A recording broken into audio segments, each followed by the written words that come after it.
ang Anilag? Ang Anilag ay pagdiriwang na buong festival sa bawat bayan sa buong Laguna na nagpapakita ng kultura at pamumuhay. Nandiyan ang Alaminos o Karamlan Festival. Ang pangalawa naman ay Binyan, ang Putok ng Tikis Festival, ang Bae, Fiesta Bayena.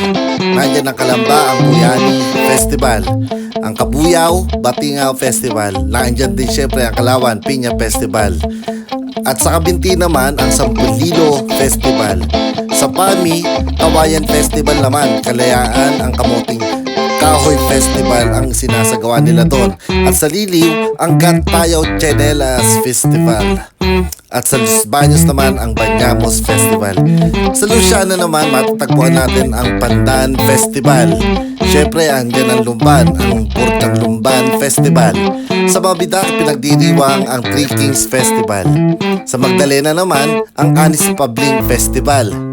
Sa Mahayhay, ang Linang Festival. Syempre andyan ang Nagkarlan, ang Anakalang Festival.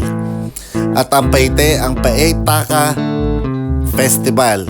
Matatagpuan naman sa Pagsangan pagdiriwang ng Pangkero Festival. Sa Pakil ang Turumba Festival at Pangil Bandana Festival. Syempre andyan ang Pila, ang Paila Festival.